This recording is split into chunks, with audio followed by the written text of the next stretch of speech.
Crude oil വിലയിലെ വൻ കുതിപ്പ്, രൂപയുടെ കനത്ത വില തകർച്ച, US കേന്ദ്ര ബാങ്കായ ഫെഡറൽ റിസർവിന്റെ പലിശ നയ പ്രഖ്യാപനം, എക്സിറ്റ് പോൾ റിസൾട്ടുകൾ എന്നിവയ്ക്ക് പുറമെ അനന്തമായി നീളുന്ന ഹോർമുസ് പ്രതിസന്ധി, കമ്പനികളിൽ നിന്നുള്ള പ്രവർത്തന ഫലങ്ങൾ തുടങ്ങി അത്യന്തം സംഭവബഹുലമായ ഒരു വ്യാപാര വാരത്തിന് ശേഷം എത്തുന്ന ആഴ്ചയിൽ സ്റ്റോക്ക് മാർക്കറ്റിന്റെ സ്വഭാവം എങ്ങനെയാകും? ക്രമേണയാണെങ്കിലും മാർക്കറ്റിൽ അടുത്തിടെയായി കണ്ടുവരുന്ന ഉത്സാഹം സെൻസെക്സ്, നിഫ്റ്റി വില സൂചികകളുടെ കൂടുതൽ ഉയരത്തിലേക്ക് നയിക്കുമോ?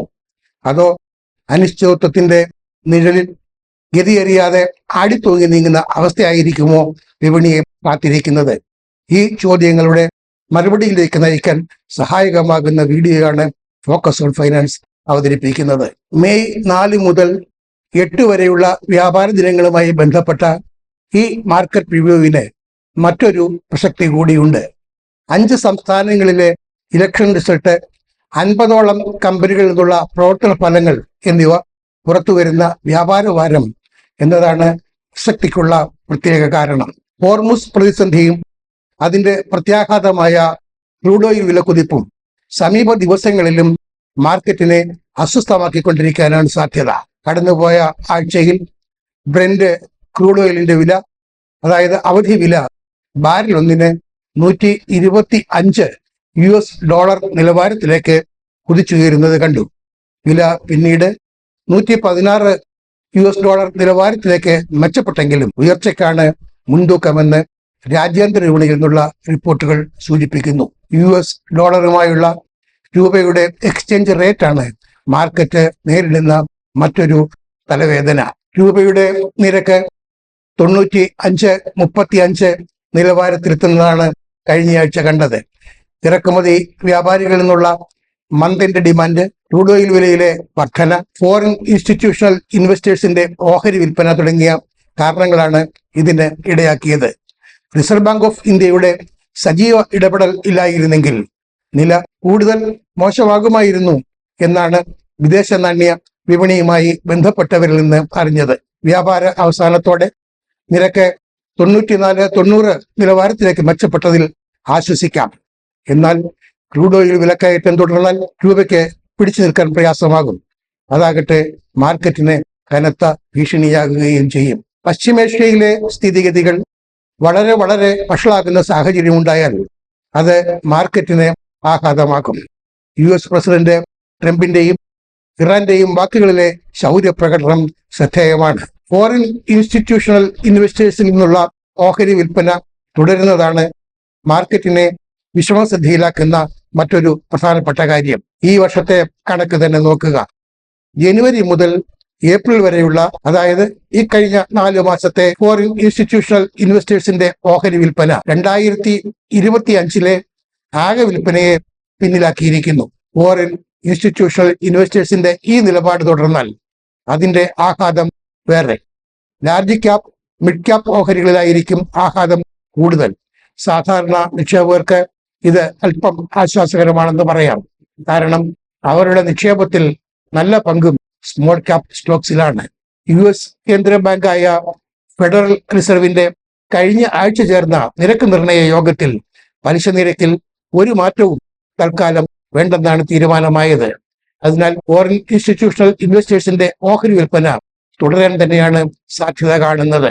ക്രൂഡ് ഓയിൽ വില വർധന പണപ്പെരുപ്പ നിരക്കിന്റെ വർധനയ്ക്കുള്ള സാധ്യതയിലേക്ക് വിരൽ ചൂണ്ടുന്നുമുണ്ട്.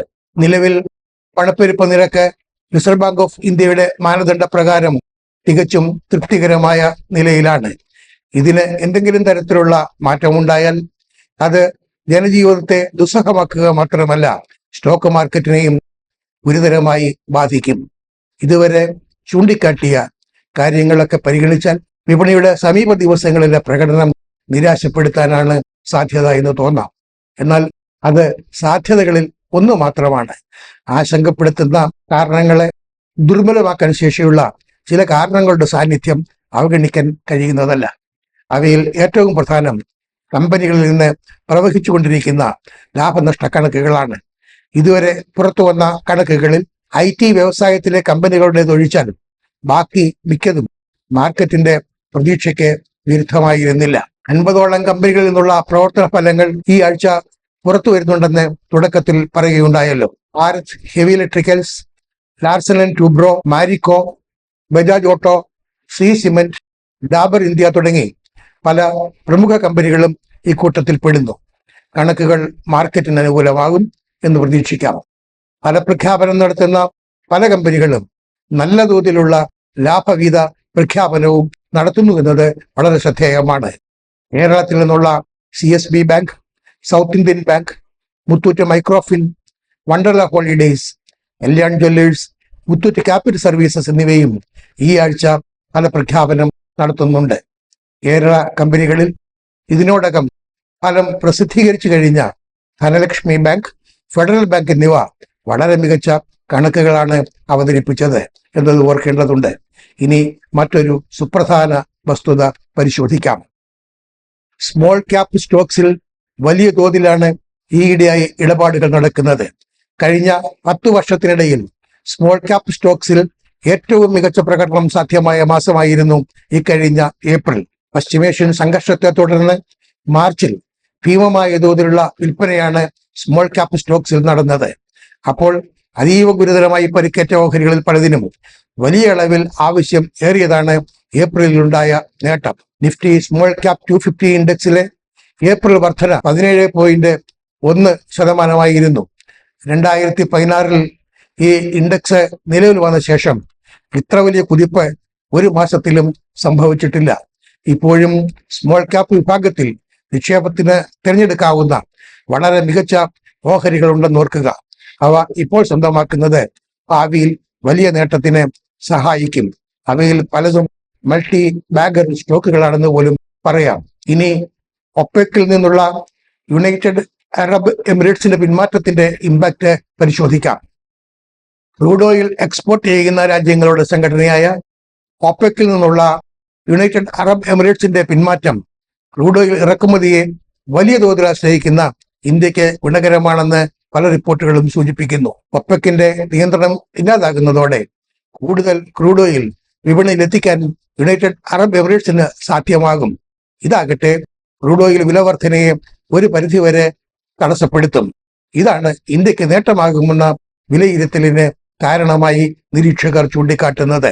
സ്റ്റോക്ക് മാർക്കറ്റിനെ സംബന്ധിച്ചിടത്തോളം ഇത് പ്രതീക്ഷ പകരുന്ന അനുമാനമാണെന്ന് പറയേണ്ടതില്ലല്ലോ. കഴിഞ്ഞ ജൂലൈയിൽ ഒപ്പുവെച്ച India UK free trade pact, അതായത് സ്വതന്ത്ര വ്യാപാര കരാർ, ഈ മാസം അവസാന വാരം പ്രാബല്യത്തിൽ വരുമെന്നാണ് സൂചനകൾ. കരാർ പ്രാബല്യത്തിലാകുന്നതോടെ ഇന്ത്യ കയറ്റുമതി ചെയ്യുന്ന 99% ഉൽപ്പന്നങ്ങൾക്കും UK മാർക്കറ്റിൽ തീരുവയുണ്ടാവില്ല. അതായത് ഫലത്തിൽ സീറോ ഡ്യൂട്ടി. പ്രയോജനം ലഭിക്കുന്ന പ്രധാന ഉൽപ്പന്നങ്ങളിൽ textiles, footwear, Gems and jewellery, toys എന്നിവ ഉൾപ്പെടുന്നു. ഇനി സെൻസെക്സ്, നിഫ്റ്റി ബാങ്ക് എന്നിവയുടെ ക്ലോസിംഗ് നിലവാരം, നിഫ്റ്റിക്ക് വരും ദിവസങ്ങളിൽ ലഭിച്ചേക്കാവുന്ന പിന്തുണയുടെ നിലവാരം, നിഫ്റ്റിക്ക് പിന്നിടേണ്ടി വരുന്ന റെസിസ്റ്റൻസ് നിലവാരം എന്നിവ പരിശോധിക്കാം. സെൻസെക്സ് ക്ലോസ് ചെയ്തത് 76,913.50 നിലവാരത്തിലാണ്. നിഫ്റ്റിയുടെ ക്ലോസിംഗ് നിരക്ക് 23,997.55 നിലവാരത്തിലും. നിഫ്റ്റി ബാങ്ക് ക്ലോസ് ചെയ്തത് 54,863.35 നിലവാരത്തിലായിരുന്നു. കടന്നുപോയ വ്യാപാരവാരം സെൻസെക്സ്, നിഫ്റ്റി സൂചികകൾക്ക് നേട്ടത്തിൻ്റെതായിരുന്നു എന്ന് സൂചികകളുടെ അവസാന നിരക്കുകൾ വ്യക്തമാക്കുന്നു. എന്നാൽ നിഫ്റ്റി ബാങ്ക് സൂചികയിൽ രേഖപ്പെടുത്തിയത് നഷ്ടമാണ്. Sensex 232.21 point നേട്ടമുണ്ടാക്കി. നിഫ്റ്റിയിലെ നേട്ടം 99.6 പോയിന്റ്. നിഫ്റ്റി ബാങ്ക് സൂചികയിലെ ഇടിവ് 1226.4 ആയിരുന്നു. ആഗോള സാഹചര്യങ്ങളും അതുപോലെ തന്നെ വിപണിയുടെ സ്വഭാവവും പരിഗണിച്ചാൽ നിഫ്റ്റിക്ക് ലഭിക്കാവുന്ന സപ്പോർട്ട് റേഞ്ച് ഇപ്പോഴത്തെ നിലയിൽ 23,400-നും 23,500-നും ഇടയ്ക്കാണെന്ന് കണക്കാക്കുന്നു. നിഫ്റ്റിക്ക് നേരിട്ടേക്കാവുന്ന റെസിസ്റ്റൻസ് റേഞ്ച് 24,250, 24,450 ആയിരിക്കുമെന്ന് കരുതുന്നു. 24,250 പോയിന്റ് വളരെ ശക്തമായ കടമ്പയായി തുടരും. ആ പ്രതിബന്ധം തരണം ചെയ്യാൻ കഴിഞ്ഞെങ്കിൽ മാത്രമേ മുന്നേറ്റത്തിന് കൂടുതൽ കരുത്താർജിക്കാൻ കഴിയുകയുള്ളൂ. ഇനി മെയ് 4 മുതൽ 8 വരെയുള്ള തീയതികളിൽ പ്രവർത്തന ഫലം പ്രഖ്യാപിക്കുന്ന കമ്പനികൾ ഏതൊക്കെ എന്ന് നോക്കാം. മെയ് 4-ന് CSB Bank, Manappuram Finance, Ambuja Cements, Ather Energy, Bharat Heavy Electricals, Exide Industries, Godrej Properties, Jyothy Labs, Petronet LNG, Tata Chemicals, Tata Technologies എന്നിവ ഫലം പ്രസിദ്ധീകരിക്കും. മെയ് 5-ന് Ajanta Pharma, Coforge, GHCL Limited, Hero Motor Corporation, Larsen and Toubro, Marico, Shanthi Gears, Jammu and Kashmir Bank, Raymond Limited എന്നിവയുടെ ഫലപ്രഖ്യാപനം ഉണ്ടാവും. May 6-നാണ് South Indian Bank, Bajaj Auto, Blue Star, CG Power, Godrej consumer products, Muthoot Microfin, Polycab India, Radico Khaitan, Shree Cement എന്നിവയുടെ ഫലം പുറത്തുവരുന്നത്. May 7-ന് MRF, Wonderla Holidays, Lupin Limited, Biocon, Dabur India, Escorts Kubota, Nocil Limited, Pidilite Industries, Thermax Limited, Sonata Software, Gateway Distriparks എന്നിവ ഫലം പ്രസിദ്ധീകരിക്കും. May 8-ന് Kalyan Jewellers, Muthoot Capital Services, ABB India, Rain Industries, Swiggy Limited, Amrutanjan Health Care, Balakrishna Industries എന്നിവയുടെ ഫലപ്രഖ്യാപനം പ്രതീക്ഷിക്കാം.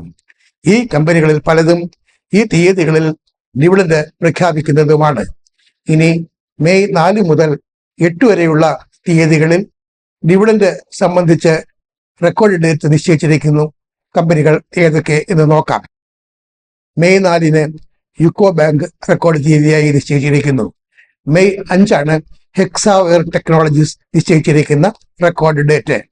Central Bank of India, Laurus Labs, National Aluminium Company, Ramkrishna Forgings, Sundram Fasteners, Somany Ceramics എന്നിവ May 8-ആണ് record തീയതിയായി നിശ്ചയിച്ചിട്ടുള്ളത്. ഇനി കോർപ്പറേറ്റ് മേഖലയിൽ നിന്നുള്ള ചില നടപടികൾ കൂടി നോക്കാം. മാരുതി സുസുക്കി ഇന്ത്യ ലിമിറ്റഡ് ഓഹരി ഉടമകൾക്ക് 140% ഫൈനൽ ഡിവിഡന്റ് നൽകാൻ തീരുമാനിച്ചിട്ടുണ്ട്. ഓഗസ്റ്റ് 7 ആയിരിക്കും record date. Dividend payment date September 9 എന്നാണ് തീരുമാനിച്ചിട്ടുള്ളത്. ഇത് ഷെയർ ബൈബാക്ക് സീസൺ കൂടിയായിരിക്കുന്നു. അരബിന്ദോ ഫാർമയുടെ ഷെയർ ബൈബാക്ക് പ്രോഗ്രാമിനെ പറ്റി കഴിഞ്ഞ എപ്പിസോഡിൽ പ്രതിപാദിച്ചിരുന്നല്ലോ. ബജാജ് ഓട്ടോ ലിമിറ്റഡും ഷെയർ ബൈബാക്ക് തീരുമാനമെടുക്കാൻ പോകുന്നു. മെയ് 6-ന് ചേരുന്ന ബോർഡ് ഓഫ് ഡയറക്ടേഴ്സ് ഇക്കാര്യത്തിൽ തീരുമാനമെടുക്കും എന്നാണ് അറിയുന്നത്.